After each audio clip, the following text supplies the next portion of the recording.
Welcome to the Oracle's Rest, a place where stories unfold slowly, where time softens, and where the mind is free to wander. Tonight, we turn inward to the quiet work your own mind is about to begin.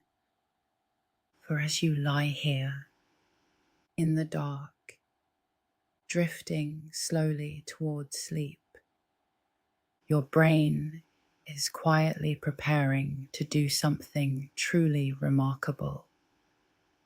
Something it will go on doing, unseen and unfelt, all through the hours of the night. It is going to spend the night sorting through your day, saving what matters, setting aside what does not, quietly carrying your memories from the fragile place where they are first held into the deep and lasting places where they will be kept. Tonight, we drift gently through one of the most beautiful things the human brain does, something it does best while you are asleep. Tonight, we ask, softly, how memory works while you sleep.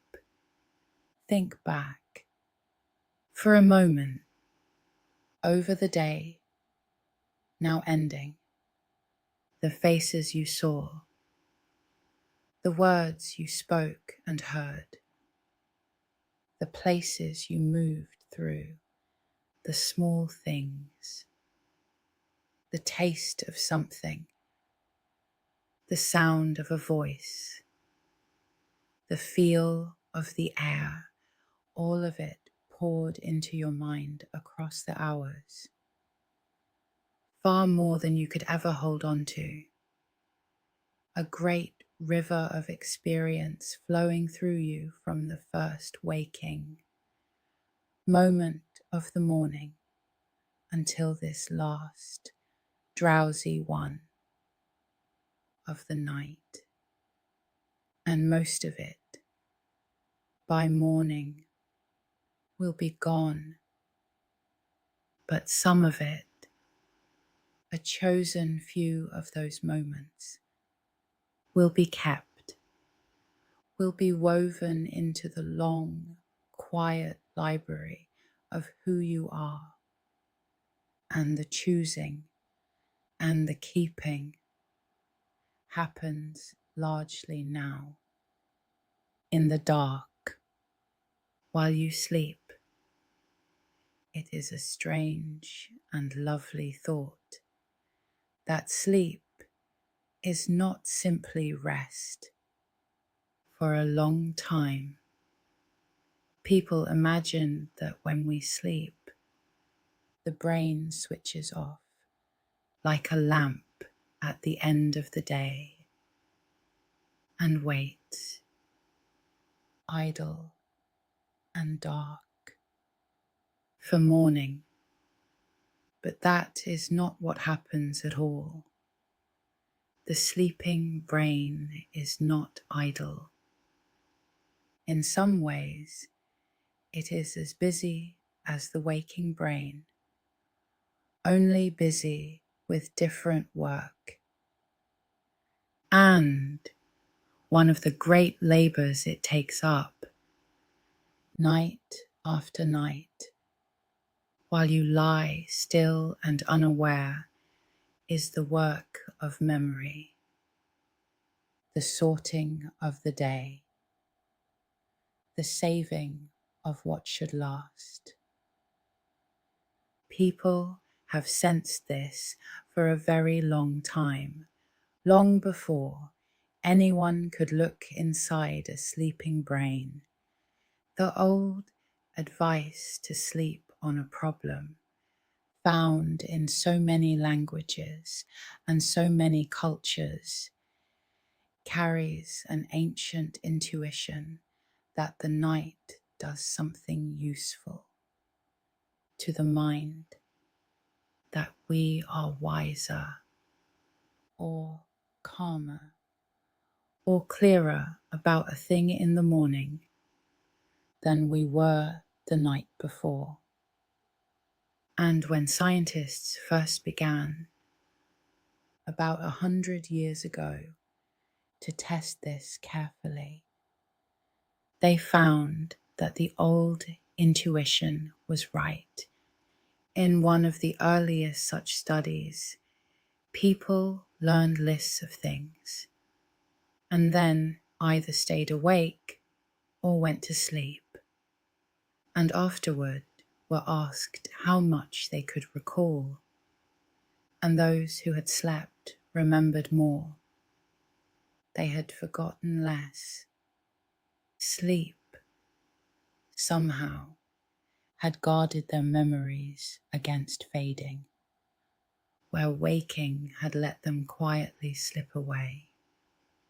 At first, it was thought that perhaps sleep simply shielded the memories by giving the mind a rest, a quiet spell with nothing new coming in to crowd them out.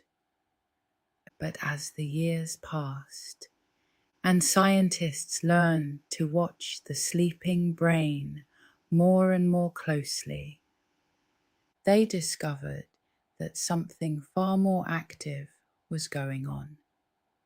Sleep was not merely protecting the day's memories by leaving them alone. Sleep was working on them. To understand how it does this, it helps to know a gentle truth about memory itself. A memory, when it is first made, is a fragile thing. When something happens to you, when you learn a name, or a face, or a fact, or a path through a new place, that new memory is at first held only lightly, in a temporary form, easily lost. It is written, you might say, in pencil, not yet in ink, and if nothing further happens, it will fade, the way most of the day's small moments fade. Gone by evening, gone by morning. For a memory to last, it must be made stronger. It must be deepened and stabilized and woven into the lasting fabric of the mind.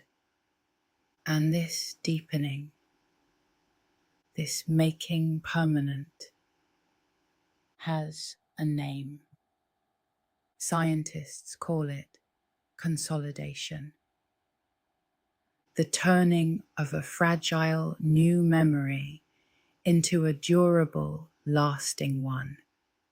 And consolidation happens more than at any other time while you sleep. And what is a memory? Really,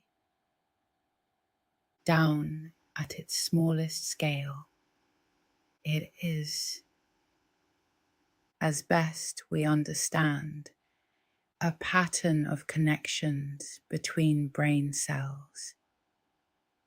When you learn something, certain cells in the brain grow more strongly linked, so that the firing of one tends to wake the others.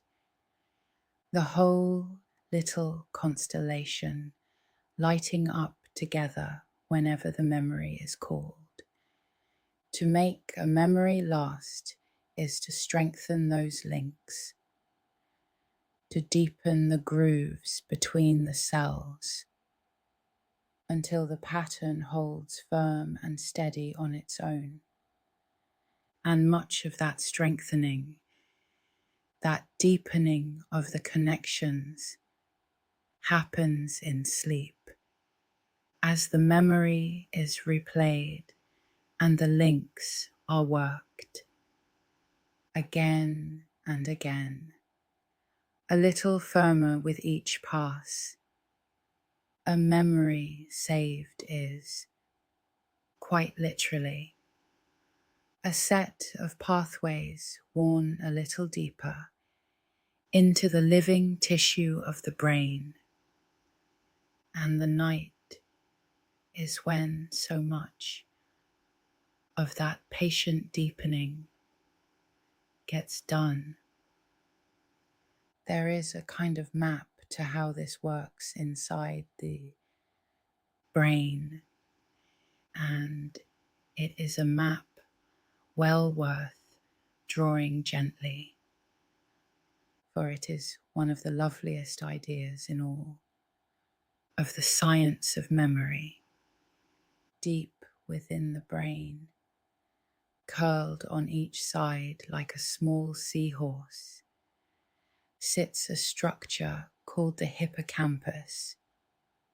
And the hippocampus is, you might say, the brain's quick notebook. It learns fast. When something happens to you during the day, the hippocampus catches it and holds it swiftly, temporarily. It is built for speed, for grabbing the events of the day as they rush past. But it is not built for keeping things forever. It is a small and crowded place, a notebook with limited pages, meant to hold the day, not the lifetime, the lasting memories, the ones that stay with you for years, are not kept in the hippocampus. They are kept spread across the great outer surface of the brain, the neocortex, the vast wrinkled landscape where your long-term knowledge lives. The cortex is the brain's deep library, but the library learns slowly. It does not grab a new memory in an instant the way the hippocampus does. It must be taught gradually, patiently, over time. And so there is a problem to be solved. The day's new memories are caught quickly by the fast little notebook of the hippocampus. But to last, they must somehow be moved, slowly and carefully, into the deep, slow library of the cortex. And the moving happens, in large part, at night. This is perhaps the central wonder of how memory works while you sleep. As you rest, the brain replays the day's memories, and in replaying them, it carries them little by little from the temporary store into the permanent one. The fast notebook reads its pages aloud, over and over, to the slow library, until the library has learned them too. And once the memory is written into the cortex, into the deep library, it no longer depends on the fragile notebook. It has become a lasting part of you. The hippocampus, its pages cleared, is ready to catch another day.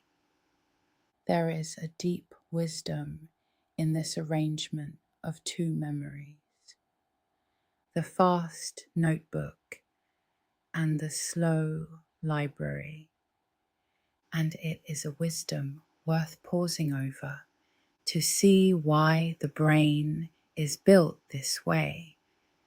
If the brain had only the slow library, it could never keep up with the rush of daily life.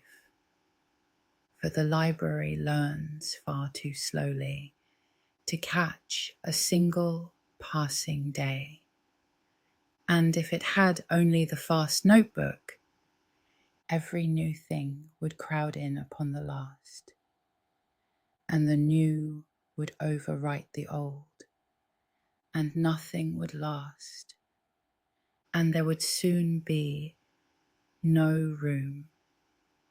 By having both a quick catcher and a slow keeper, and by carrying memories carefully from the one to the other in the safe, quiet hours of sleep, the brain gains the best of each. It can seize the day as it happens and also hold a lifetime. The night is the bridge between the two. It is when the fleeting present is carried gently into the lasting past.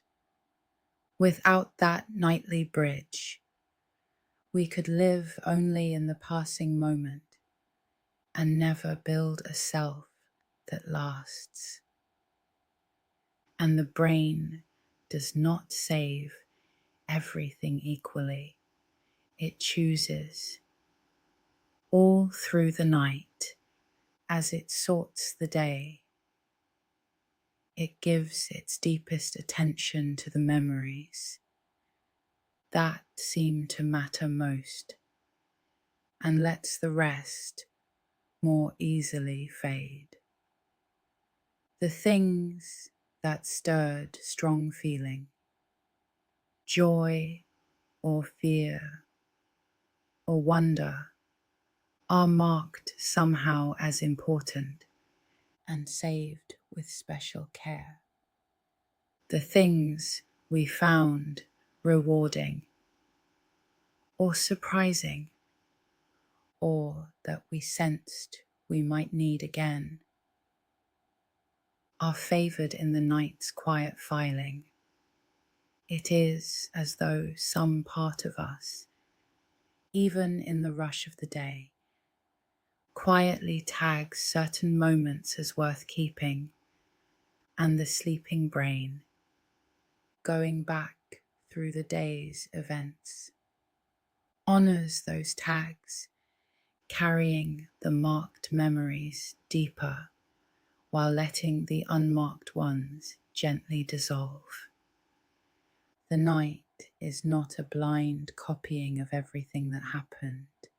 It is a wise and careful choosing, a saving of what matters and a releasing of what does not, so that the library of you fills across a lifetime, not with everything you ever saw, but with the things that meant something. And there is a reason all of this happens in sleep and not in the bright bustle of the day. During our waking hours, the brain is busy with the world, taking in a ceaseless flood of new sights and sounds and demands, with little room to spare for the slow, careful work of reorganizing what it already holds. But in sleep, the doors to the outside world swing gently shut. No new flood pours in. The senses grow quiet. The brain for a few hours is free, off duty from the present, with the whole of its power turned inward. And only then, in that rare quiet, can it safely take the day apart and put it away properly, replaying and sorting and filing with nothing new arriving to interrupt. Sleep is the brain's private time, the closed hours when, undisturbed at last, it can tend to its own deep housekeeping. The day is for living. The night is for keeping what we have lived. But to see how this replay actually happens, we have to go down gently into the architecture of a night of sleep, because sleep is not one single state. It is not a flat, uniform darkness from the moment you close your eyes until the moment you wake. Sleep has a shape, a structure, a rhythm that repeats through the night. And the different parts of that rhythm do different work for your memory. Across a night, you do not simply fall asleep and stay asleep at one steady depth. Instead, you move in cycles, descending and rising, descending and rising through the different stages of sleep. Again and again, each full cycle takes roughly an hour and a half, and in the course of a night, you pass through several of them, 4, 5, sometimes 6, a slow tide carrying you down into the depths and back up toward the surface, over and over, until morning. That sleep, even had this hidden structure, was itself a discovery, and a fairly recent one. For most of human history, sleep looked from the outside like a single blank state, a person lying still, breathing slowly, gone from the world. It was only a little over 70 years ago that scientists, watching sleepers through the night and recording the faint electrical rhythms of their brains, realized that sleep was not one thing, but many, that it moved through distinct stages in a regular order, and that at certain times in the night, something remarkable happened. The sleeper's eyes, beneath their closed lids, began to dart and flicker rapidly back and forth, while the brain lit up with activity almost, as though it were awake. They had found the dreaming sleep, and with it, the whole hidden architecture of the night. Suddenly, sleep was revealed to be not a flat darkness at all, but a rich and changing landscape, with depths and shallows and a rhythm all its own. And in the years since, scientists have slowly come to understand that this architecture is not accidental, that each stage of sleep is doing its own particular work, and that much of that work is the quiet tending of memory. When you first fall asleep, you sink down through the lighter stages into a gentle, drowsy sleep, and then deeper still into what is called deep sleep or slow wave sleep. This is the heaviest, soundest sleep of all, the sleep from which it is hardest to be woken, the sleep that feels, when you reach it, like sinking into something vast and dark and still. And it is given that name, slow wave sleep, for a beautiful reason, because in this deepest sleep, the activity of the brain, which during the day is fast and busy and scattered, slows and gathers and falls into great slow waves, enormous, gentle, rolling waves of electrical activity sweeping across the whole brain, slowly, in unison, again and again, almost the entire brain rising and falling together like a calm sea breathing in the dark. These slow waves are the signature of the deepest sleep, and they are deeply involved in the saving of your memories. This deep sleep comes most richly in the first hours of the night, in the early descents, long before the dawn. It is the sleep the body and brain seem to hunger for most, the sleep we plunge into first and deepest, when we are truly tired, as though the brain reaches straight for it, knowing how much depends upon it. In this deep, slow sleep, the heart slows, the breath grows long and even, the body lies heavy and still, and the mind falls quiet beneath its rolling waves.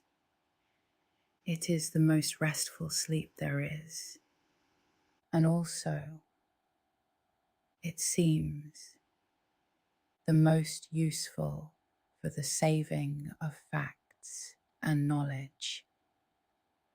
So, those first deep hours of the night, the ones we sometimes give up without a second thought, are among the most precious of all, the golden hours when the brain does so much of its filing of the day.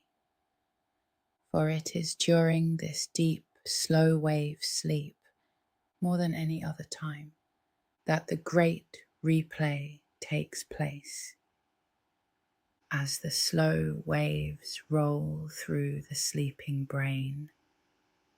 The hippocampus, the fast little notebook, sends out its memories of the day again and again in tiny, rapid bursts, and the cortex, the slow, deep library, receives them, riding on the rhythm of those slow waves. There is a kind of conversation happening down in the dark, between the notebook and the library. The hippocampus speaks in quick whispers, and the cortex listens in slow waves. And between them, memory by memory. The day is carried from the fragile store into the lasting one. Scientists have even found small, quick bursts of activity called spindles that flicker through the brain during this stage, and they seem to be part of how the memory is sealed in little flares of saving, threaded through the deep sleep. And how exquisitely timed this nighttime conversation is, for it is one of the most elegant things the brain does. The slow waves of deep sleep do not roll at random. They set the rhythm, the great slow beat of the deepest sleep, and riding precisely upon them come the quick spindles, those little bursts, timed to the rising of each slow wave, and tucked within those, down in the hippocampus, come tiny, sharp ripples of activity, faster still, carrying the actual replayed memories. Slow wave and spindle and ripple, nested one inside another, like the gears of a delicate clock, all turning together. It is in this precise nesting, this careful handshake between the deep, slow rhythm of the cortex and the quick whispers of the hippocampus, that a memory is thought to pass from the one into the other, a conversation conducted in perfect time, over and over, through the deep hours of the night, while you lie still and dreaming of nothing, and your day is quietly saved. And here is one of the most wonderful pieces of evidence we have that this replay is real, that the brain truly does rehearse the day while we sleep. Scientists studied the brains of rats as they learned to run through a maze. As a rat explored the maze, particular cells in its hippocampus fired in particular patterns. One pattern for this corner, another for that turn, a kind of neural map of the path the rat had run. And then the scientists watched those same brain cells while the rat slept, and they saw something astonishing. The very same patterns fired again in the sleeping brain, in the same order, the rat running the maze once more in its sleep, only faster, the whole journey replayed in quick bursts in the dark. The sleeping brain was rehearsing what it had learned, running the maze again and again in the silence, wearing the memory deeper, saving the path. We could see in the firing of those cells the very act of a memory being saved.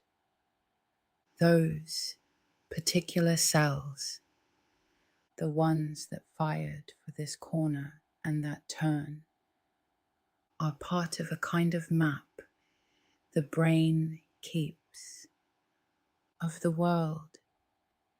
Deep in the hippocampus, there are cells that act almost like markers on an inner map, each one firing when the animal stands in a particular place, so that together they form a living chart of wherever the creature goes. The discovery of these mapping cells was one of the great findings in all the science of the brain, and it is these very cells whose patterns replay in sleep, the inner map lighting up again in the dark, tracing the day's journeys once more.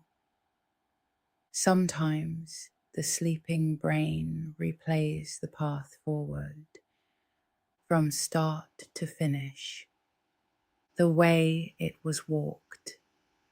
Sometimes it runs the memory backward, from the goal back to the beginning, and the replay is swift. The whole journey compressed into a fraction of the time it first took, as though the brain were flicking quickly through the pages of the day, again and again, pressing each one a little deeper with every pass. So, when people say, as they always have, that they need to sleep on it, they are speaking a truth deeper than they know.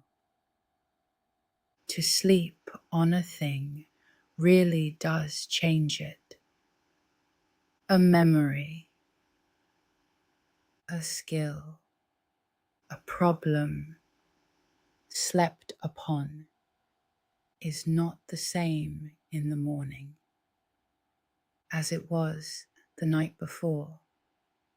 It has been worked on in the dark by the quiet machinery of the sleeping brain. It has been rehearsed and strengthened and filed away. We wake with it deeper in us than it was. And this saving is not always finished in a single night. The most important things, the memories meant to last a lifetime, are often returned to again and again, across many nights, each one carrying them a little further into the deep, a little more firmly into place. A thing learned once and slept on once is held more lightly than a thing learned and slept on many times over. This is the quiet reason behind an old truth about learning, that a little at a time, with sleep in between, sinks far deeper than a great deal crammed in all at once. For it is the sleeping between that does so much of the work. Each night takes the memory up again and rehearses it and presses it deeper until what was once a fragile new impression has become, across many quiet nights, a permanent and well-worn part of you. It helps here to know that we do not have just one kind of memory, but several, and that sleep tends to them in different ways. There are the memories of facts and events, the things you could put into words, a name, a date, a face, the place you had lunch. Scientists call these declarative memories, and they are the ones most closely tied to the hippocampus and its nightly conversation with the cortex. But there is also another kind of memory altogether, the memory of how to do things, of skills, of movements, the knowing that lives, not in words, but in the hands and the body, the way to ride a bicycle, to play a chord, to shape a letter with a pen. These are kept differently in other parts of the brain, and we call them procedural memories. And sleep, it turns out, tends to these as well, faithfully, in its own quiet way. This is true, beautifully, of skills as much as of facts. If you spend an afternoon learning something with your hands, a piece of music, a sequence of movements, a new physical skill, and then you sleep, something gentle happens overnight, without any further practice, simply through a night of sleep. You often wake the next day better at it than you were when you stopped. The movements come a little more smoothly, a little more surely. The sleeping brain has practiced for you in the dark, rehearsing the motions, smoothing the path, so that the skill you laid down in the day is stronger. By morning, musicians know this. Athletes know this. The thing you struggled with last night is often a little easier after you have slept. The night does some of the practicing for you, and you do not even need a whole night to gather some of this gift. Even a nap can do it. Scientists have found that a daytime nap, if it lasts long enough to carry the sleeper down into the deeper stages, can consolidate memory, much as a night does. In miniature, people who learn something and then nap often remember it better afterward than those who stayed awake through the very same span of time. A short sleep in the afternoon, and the brain sets quietly to work, replaying, filing, strengthening, just as it would at night. There is a reason a good nap can leave you feeling not only rested, but somehow clearer, as though things have settled into their places.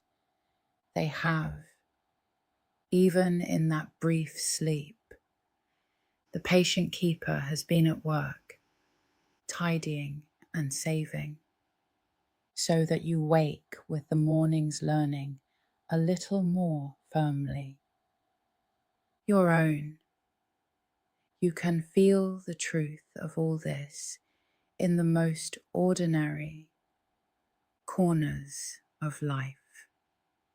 The student who studies a little each evening and sleeps, and finds the knowledge steadier by far than the one who stays up all night cramming before a test, only to watch it slip away by the afternoon. The traveller learning a new language, who wakes to find that yesterday's strange words have somehow grown more familiar overnight, quietly settling into place while they slept.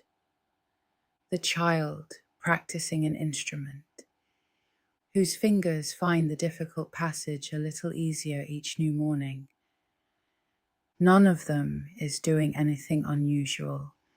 They are simply living alongside the quiet work of their own sleeping brains, which take up each day's learning and, in the dark, make it stronger and surer and more lastingly their own.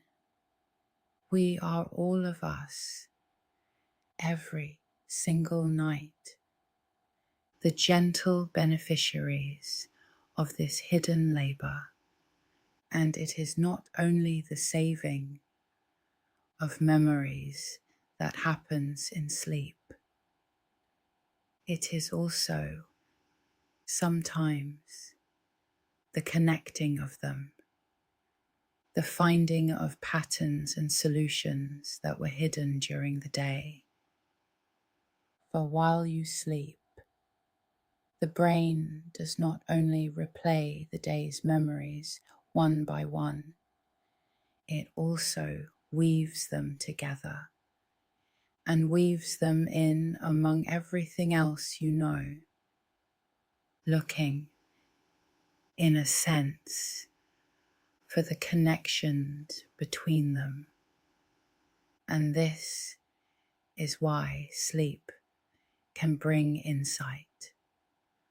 Why a problem that seemed tangled and hopeless at night can sometimes untangle itself in sleep, so that you wake with the answer or with a new way of seeing it. That was nowhere to be found the night before. Scientists have shown this in careful studies, giving people a puzzle with a hidden trick to it, and finding that those who slept were far more likely to discover the hidden trick than those who stayed awake. Sleep had let their minds find the pattern. The answer rose up out of the dark. And sleep does not only help us after we learn, it also prepares us beforehand to learn at all. For the fast little notebook of the hippocampus, the place where each new day's memories are first caught, has only so much room. As the waking hours go on and the day fills it, it grows fuller and a little less able to take in something new, the way a page grows crowded as you write down more and more upon it. A night of sleep, by carrying the previous day's memories off into the deep library and clearing the notebook's pages, makes the hippocampus fresh and open again, ready to receive. And so, a well-rested brain takes in new things more easily than a tired one. when we are short of sleep. The part of the brain that catches new memories does not work as well, and the things we try to learn do not take hold as firmly. This is part of why a night of good sleep before a day of learning is as valuable as the sleep that comes after it. Sleep readies the ground before the seed and tends the seed once it is sown. The night stands quiet guard on both sides of learning, and the sleeping brain does something subtler still than saving and connecting. It draws out the meaning from the mass of what we have lived. Across a single day, we gather countless separate experiences. This conversation, that path, this small event, each one specific and particular, and in sleep, as the brain replays them and lays them among everything else, it knows. It begins to find what they have in common, the underlying pattern, the general rule, the gist of them. It keeps the meaning and lets the particulars blur. This is how, over many nights, 1,000 separate encounters with the world slowly become understanding. How a child, hearing countless particular sentences, gradually absorbs the hidden rules of a language without ever being taught them.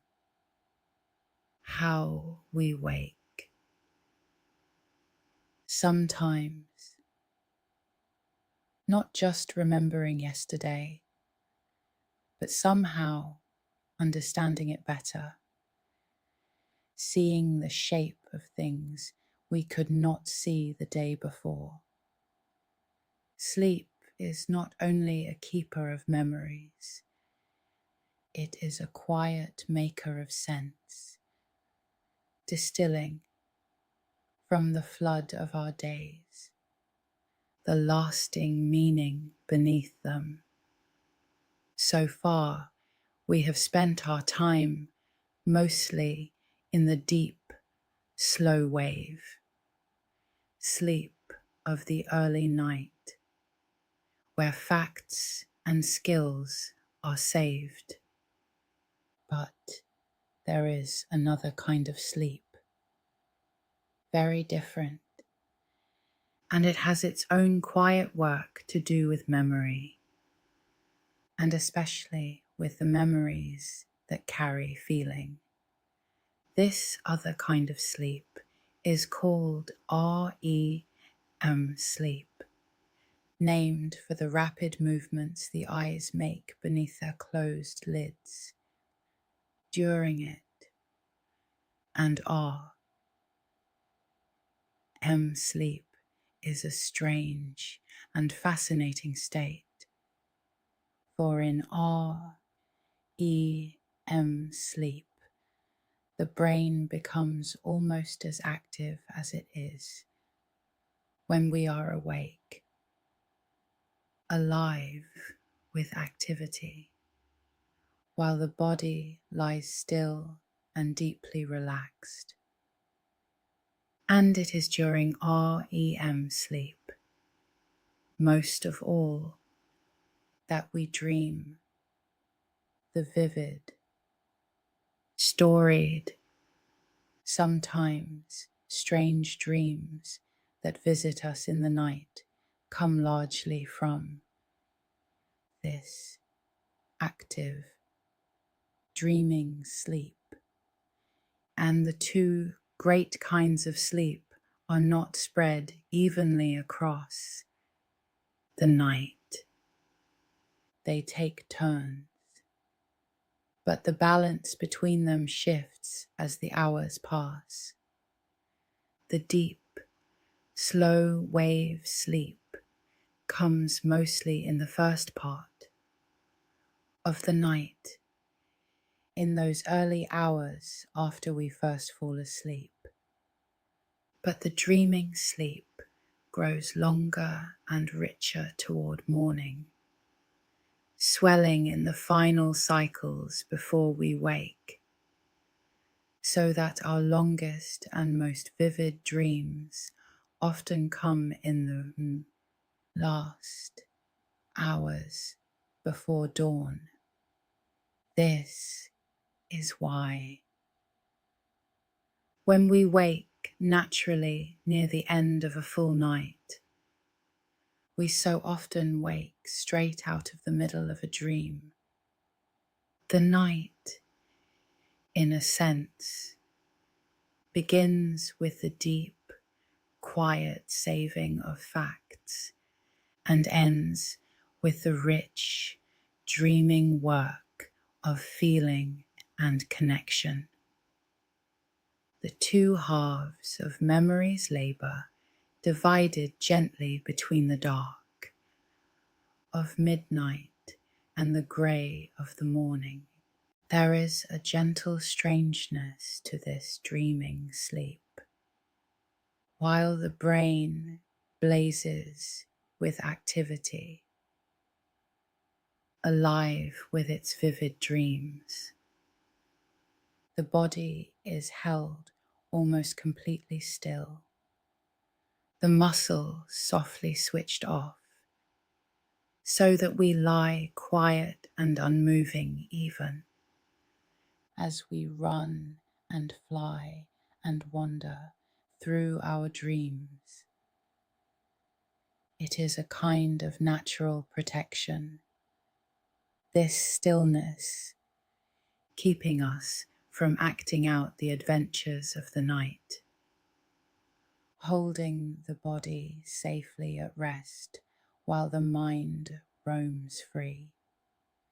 And so we sleep on, peaceful and unmoving to any watching eye, while behind our closed and flickering lids, whole worlds are rising and dissolving, and the quiet work of feeling and memory goes on. And our EM sleep, this dreaming sleep, seems to have a special relationship with the memories that matter to us emotionally, with the experiences that carry feeling, fear, joy, sadness, love, while the deep, slow wave sleep of the early night is busy saving facts and skills. The REM sleep that grows richer toward morning seems to be busy with something subtler. It seems to take the emotional memories of our lives and work with them, integrate them, weave them into the larger story of who we are. And there is a gentle idea, much explored by scientists, that REM sleep does something even kinder than this, that as it processes our emotional memories overnight, it softens them, that it keeps the memory of a difficult experience, while easing away some of the raw distress that came with it, so that we can remember what happened without feeling quite so sharply the pain of it, a kind of overnight healing, the dreaming brain gently taking the sting from the day, keeping the lesson, easing the hurt. We do not fully understand it yet, but many who study sleep believe that part of what happens in our dreaming hours is a quiet tending of the heart, a soothing of the emotional memories of our waking lives. Most of us have felt something like this, even if we never named it. The trouble that loomed so large and so painful last night can feel, by morning, a little more bearable, a little further off, its sharpest edges worn smooth, even when nothing about it has actually changed. We say that things look better in the morning, and often they truly do, not because the problem has grown smaller, but because the night has done some quiet work on our feeling about it. This is not to say that sleep can heal every wound, or that a single night dissolves real grief. It cannot, and it does not. Deep sorrows take far longer than a night, and need far more than sleep. But night by night, gently, over time, the dreaming brain seems to help us carry our feelings, to fold even hard experiences slowly into the larger fabric of a life, so that we can hold them in the end with less pain and more peace. Time heals, we say, and perhaps a part of that healing happens in the dark, while we dream. Part of how this may work is gently surprising. When we dream, the brain is bathed in a different mix of its own chemistry than when we are awake. Calmer, in particular, in the signals that carry stress and alarm. And so, the thinking goes. When the dreaming brain replays an emotional memory in that quieter chemical bath, it can revisit the event and keep it and file it away, without firing up the full distress that came with it the first time, night after night. The memory is gently reactivated in this calmer state, and little by little it loosens its grip, the facts of it preserved while the sting of it slowly fades. The dream becomes a kind of safe room in which a hard feeling can be met and held, and quietly disarmed. It is a tender idea, still being studied and tested, that we may do some of our healing in our sleep, in the patient care of our own dreaming minds, Let us pause on dreams themselves for a moment, here in the dark, because dreams may be, in part, the very texture of this nightly work. We do not know for certain what dreams are for, or whether they are for anything at all. But many scientists suspect that dreams are bound up with this sorting and weaving of memory, that as the sleeping brain replays the day and reaches back into older memories and searches for the connections between them, the strange and shifting images of our dreams may be something like the experience of that searching, glimpsed from the inside, the odd combinations, the people from long ago appearing beside the events of yesterday, the places that blend and shift.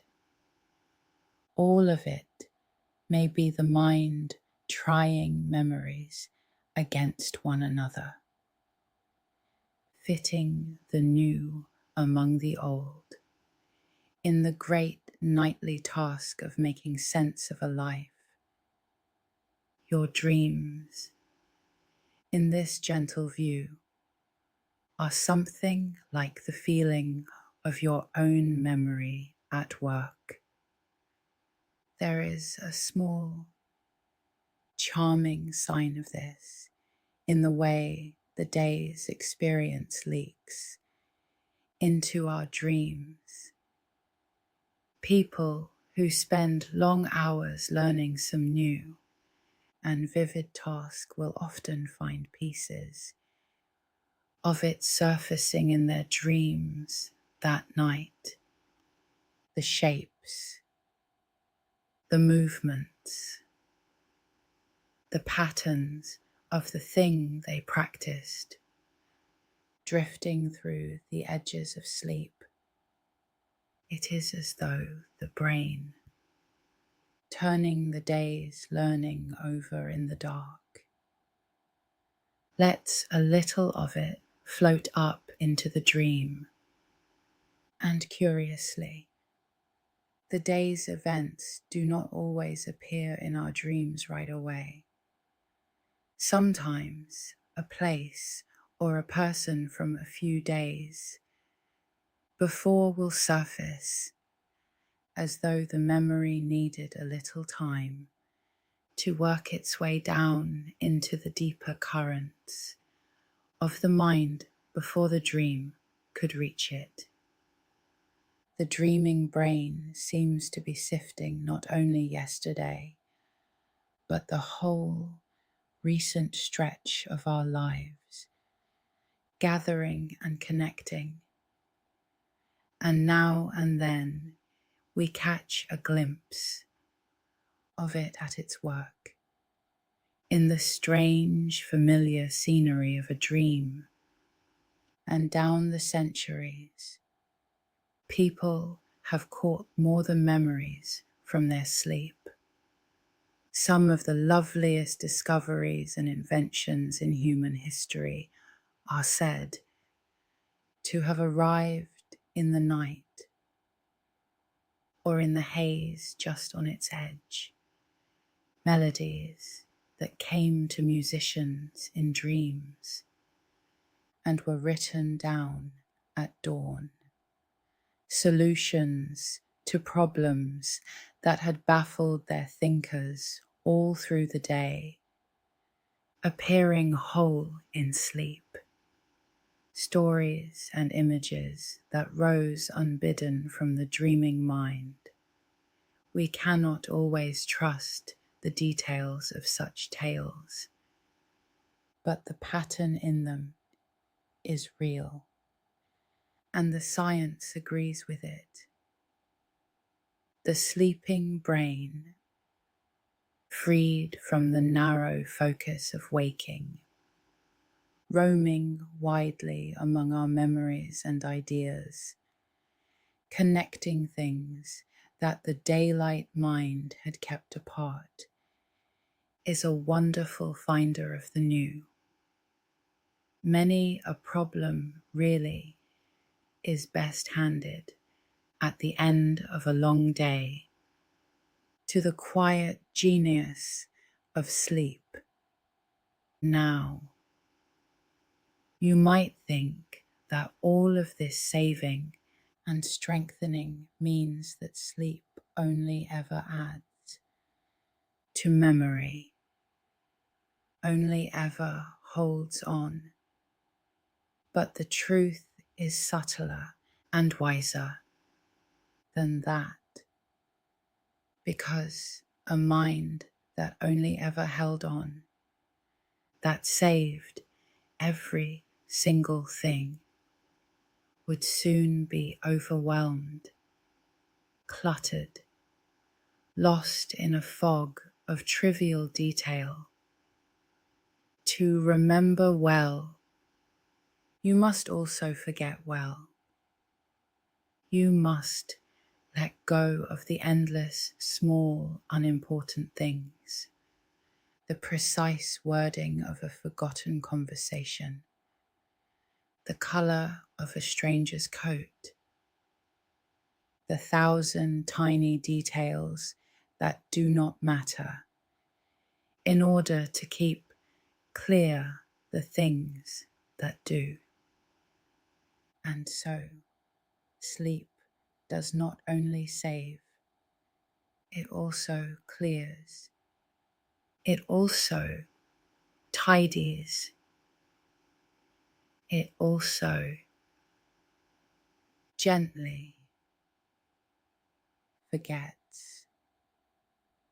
There is a beautiful idea about this, that during the day, as we learn and experience, the connections between the cells of our brains grow stronger and more numerous, swelling, accumulating, until by evening the brain is dense and full, crowded with the traffic of the day.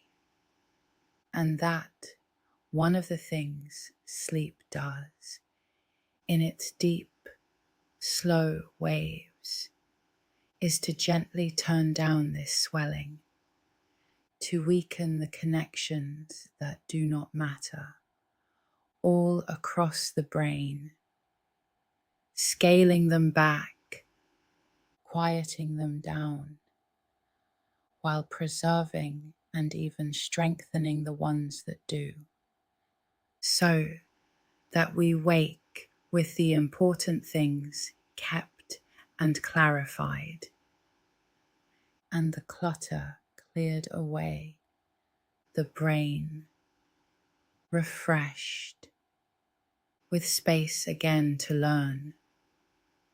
Sleep, in this view, is a great nightly gardener, pruning back the overgrowth of the day, so that what matters has room and light to grow.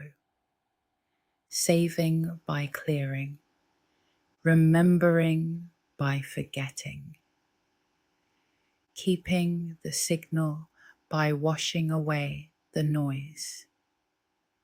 There is a kindness in this forgetting that is easy to miss. We tend to think of forgetting as a failure, a loss, something gone wrong. But a life in which nothing was ever forgotten would be a heavy and bewildering thing. Every trivial detail preserved with the same sharpness as the things that truly matter. The mind so crowded with the unimportant that it could barely think at all. The rare people who genuinely cannot forget often describe it as a burden rather than a gift. To let go of the price of a meal from years ago, the exact words of 1,000 idle exchanges, the endless small clutter of simply being alive is not a flaw in the mind. It is a mercy. It is the clearing of the desk so that the real work can be seen. And much of that gentle, necessary forgetting is done for us in sleep, quietly, wisely, while we rest, so that we keep not everything, but the right things. And there is, it seems, an even more literal kind of washing that happens while we sleep. And it is one of the most surprising discoveries of recent years, for the brain, hard at work all day, produces waste, the natural byproducts of all that thinking and living. And the brain needs to clear that waste away to stay healthy. And scientists have found that this cleaning happens especially during deep sleep, that as we sink into the slow waves of the night, a gentle tide of fluid washes through the brain, flushing out the waste that built up during the day, rinsing the spaces between the cells clean. The sleeping brain, quite literally, washes itself in the night. It is as though the deep, slow sleep opens the channels and lets a quiet, clean tide move through, carrying away the residue of the day, leaving the mind clearer by morning, part of why we wake feeling clear-headed and refreshed may be exactly this, that in the night the brain has been gently rinsed clean. And all of this, remember, is knowledge only freshly won. For thousands of years, no one could say what sleep was for, only that we could not do without it. It is only in the last lifetime, or so that scientists have been able to watch the sleeping brain at its work and begin to understand what it is doing there in the dark. And even now, a great deal remains a mystery. We still do not fully know what dreams are, or exactly how a memory is written into the deep, or all that the night quietly accomplishes while we lie unaware. The sleeping mind is one of the last quiet frontiers, as close as your own pillow, and still not wholly mapped.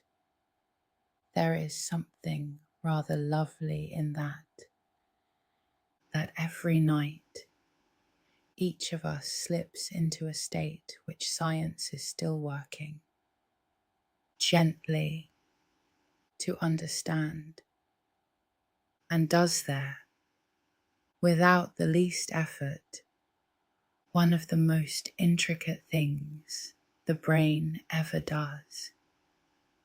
So, a night of sleep, you begin to see, is a place of enormous, quiet activity, all of it tending to the mind, the replaying of the day's memories, the carrying of them from the fragile store into the lasting one, the smoothing of skills, the finding of patterns, the softening of difficult feelings, the clearing of clutter, the washing away of waste, all of it happening silently in the dark while you lie still and know nothing of it.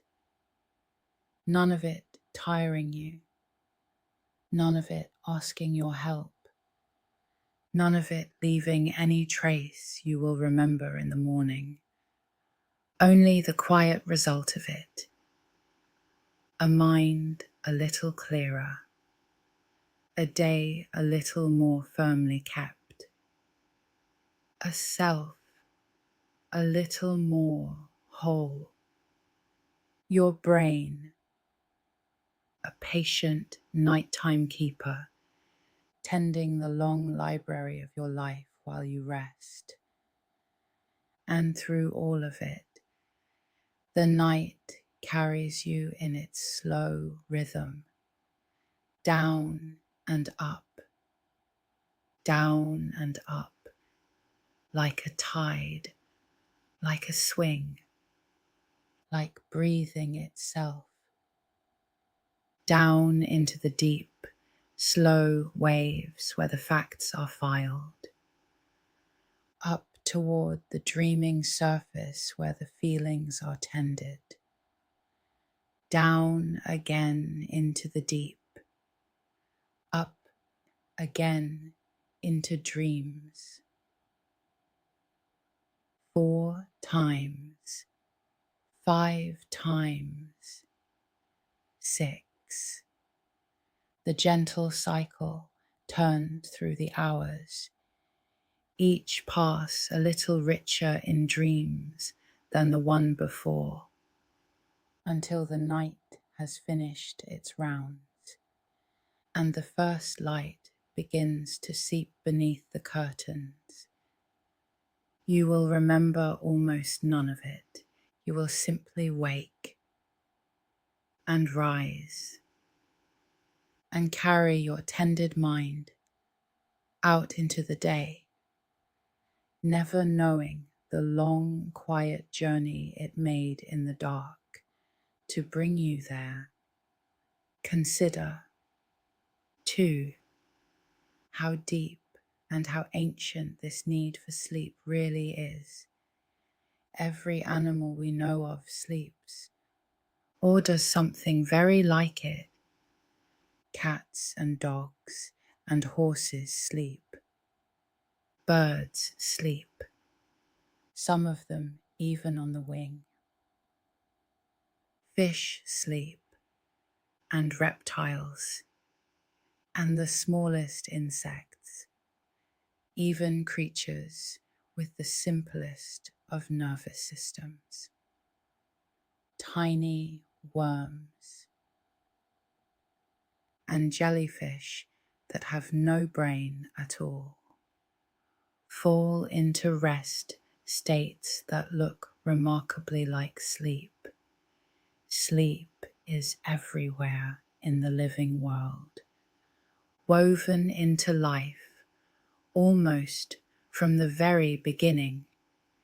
And this tells us something important, that sleep is not a weakness, not wasted time, not a mere absence of waking. It is a deep necessity, so deep that life has clung to it across hundreds of millions of years, despite all the danger of lying still and senseless in a world full of risk. Nature would not pay such a price for nothing, whatever sleep does, for the body, and for the mind. It matters enough that nearly every creature that has ever lived has done it, and a great part of what it does, we now believe, is this quiet tending of memory and mind. You can see how essential this work is in the very young. A newborn baby sleeps for the better part of the day and night, far more than it ever will again. And a great deal of that sleep is the active, dreaming kind. For the infant brain is doing an enormous amount of learning, faster than at any other time of life, building itself, wiring itself, taking in a brand new world at a staggering rate. And it does so much of that work in sleep.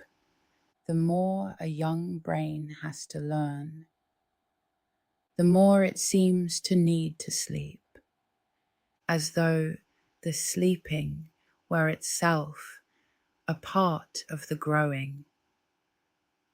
Through childhood too, deep sleep is rich and plentiful, bound up with the laying down of all the new knowledge of those years. The young sleep so much, perhaps precisely because they have so much to save. Sleep and learning grow up together, hand in hand, from the very first days of life. And consider what it is. Really, that sleep is tending. Night after night, it is nothing less than you. The memories saved in the dark are the very threads from which a self is woven. Everything you know, every face you love, every skill in your hands, every lesson you have learned, every story of your own life that you can tell, all of it was once a fragile new thing, caught lightly in the notebook of a single day and made to last only because on some night the sleeping brain carried it down into the deep library and wrote it into you. Who you are is, in large part, the sum of all that has been saved. And so, each night's quiet filing is not some minor housekeeping. It is the slow, patient building of a person, memory by memory, night by night, across a whole lifetime. You are, in a sense, partly made in your sleep, stitched together a little more every night, in the dark, by your own faithful tending brain. And once a memory has been fully saved, written deep into the great library of the cortex over many nights, a remarkable thing becomes true of it. It no longer needs the fragile notebook at all.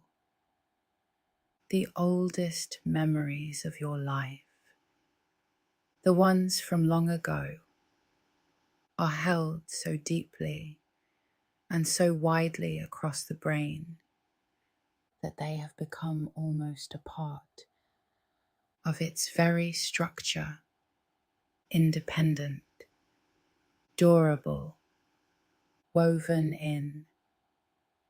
This is why the distant past can stay so vivid even into great age, why an old song or a face from childhood can remain bright when yesterday's small details have slipped away.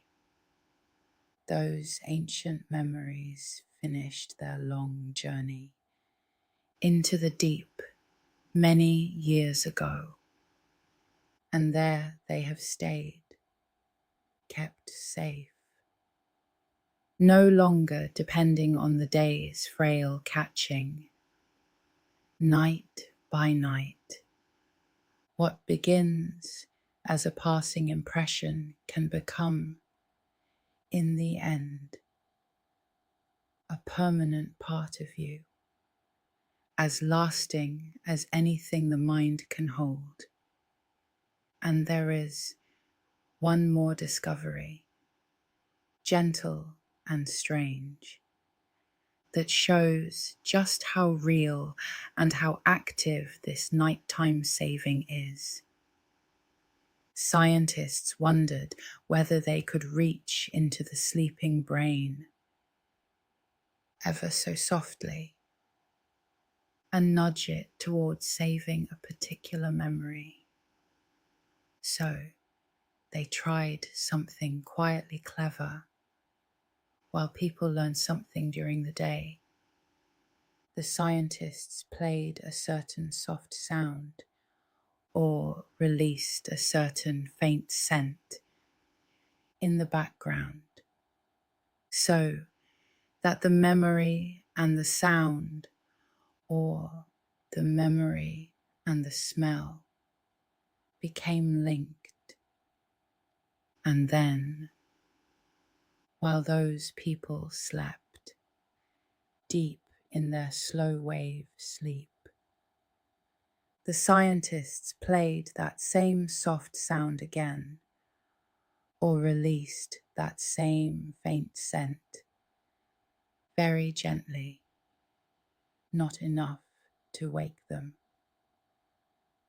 And in the morning, those people remembered the linked thing better than memories that had not been cued. In one such study, it was the scent of a rose, breathed in while learning, and then again during deep sleep, that did the gentle reminding, the quiet sound, or the soft, familiar scent, drifting into the sleeping brain, had reminded it, and the brain had taken the hint and replayed that memory and saved it a little deeper. We can, it turns out, whisper to the sleeping mind and gently ask it which memories to keep.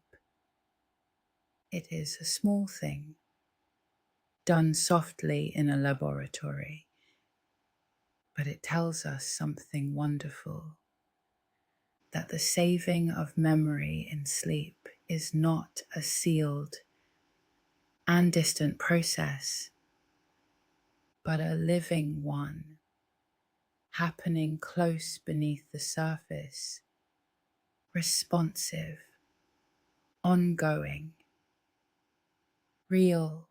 It can be a comfort as you settle towards sleep to picture this nightly keeper at its work. Think of a quiet librarian moving through the dark stacks of a great library after closing, when everyone has gone home and the doors are locked, gathering up the day's loose pages, carrying each to its proper shelf, mending what is worn, clearing away what is no longer needed, dimming the lamps, setting all in order for the morning. That is something very like what your brain becomes each night. A patient keeper of the library of you, working alone in the dark, asking nothing while you rest. And by morning, the shelves are in order. The day is filed. The mind is ready, clean and clear, to open again. All of this whole vast, quiet labor is why sleep matters so much for the mind, and why a good night's sleep is one of the kindest things you can give yourself. Not only because you wake rested, though you do, but because in the night, your mind has done its filing. It has saved the day, the things you learned, the things you felt, the things you practiced have been carried down into the deep places and made to last. This is why, after a night of good sleep, the world feels clearer, and yesterday feels more settled, and the things you were trying to learn feel a little more firmly yours. The night has done its work, and it does this work best when it is allowed to run its full course, all the cycles, all the stages, the deep, slow wave sleep of the early night, and the rich, dreaming REM of the hours toward dawn, each with its own gift for the mind. A full night of sleep is a full night of tending, and this casts a gentle light, too, on something many of us have felt. Why, after a poor night's sleep, the next day can feel foggy, and names slip away, and things will not quite stick in the mind. It is not a failing of yours. It is simply that the brain has not had its full chance to do its filing, to clear its notebook and ready itself for the new day. The reassuring news is how forgiving the whole system is. One short night is easily made up by the next good one. The brain is patient and resilient, and always ready to take its work up again the moment you give it the chance. There is no need to lie awake worrying over a single restless night, for the worry helps far less than the rest. You need only return, when you can, to the deep and faithful rhythm of good sleep, and the brain will gather it gratefully up again and carry on its quiet tending right where it left off. It explains, too, that fresh feeling of a true morning when you wake from a full and unbroken night. That sense of the mind being lighter, roomier, clearer than it was the evening before. The fog of yesterday lifted. The crowded desk cleared. The troubles set a little more in their proper place. That clarity is not imagined. It is the felt result of a whole night's tending. The brain rinsed and filed and set in order, ready and open for a new day. We rise, renewed not only in the body but in the mind, because in the night the mind was quietly remade. The day before us laid out fresh and clean, with room enough again for whatever the new day will bring. There is something deeply reassuring in all of this, something to rest into as you lie here now, because it means that you do not have to do anything. The saving of your day, the keeping of your memories, the tending of your mind, all of it happens on its own, without effort, without will, while you simply let go and sleep. You do not have to try to remember. You do not have to hold on to the day. You can release it entirely, set it down, let it go, and trust that in the dark, quietly, your own brain will sort through it for you and keep what is worth keeping, and gently let the rest dissolve. Sleep asks nothing of you but that you allow it. The work is done for you in the deep while you rest. And of all the things the night keeps safe, perhaps the dearest are the people, the faces of those we love, the sound of their voices, the moments spent beside them, the long shared history that makes them ours. All of it lives as memory, and all of it was saved, and is saved still, night after night, in the quiet dark. Every time you sleep, the brain tends not only facts and skills, but the whole warm web of your attachments, keeping the ones you love close, woven deep into the lasting library of you.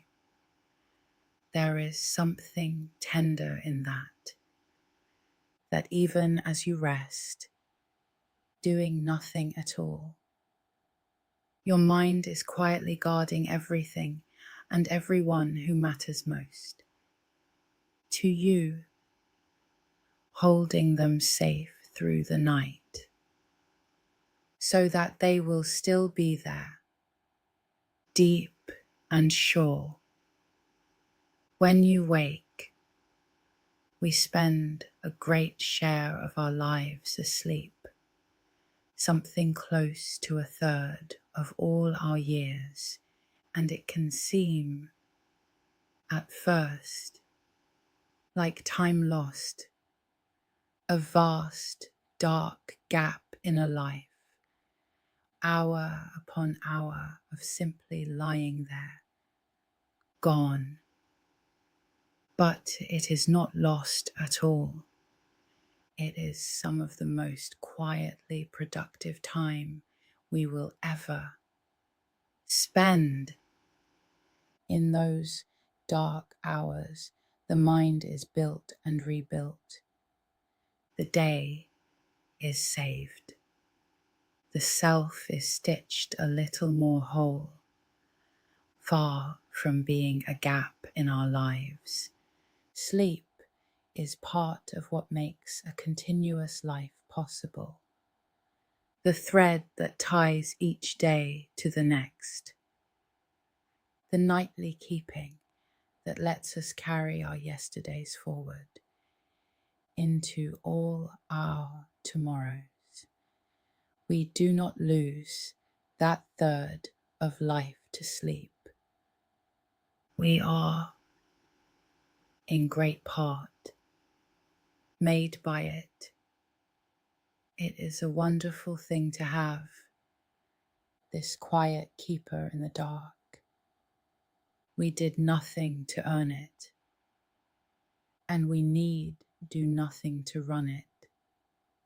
It came with us, built in from our very first nights of life, and it will go on faithfully to our last, asking only that we lie down and close our eyes and let it work.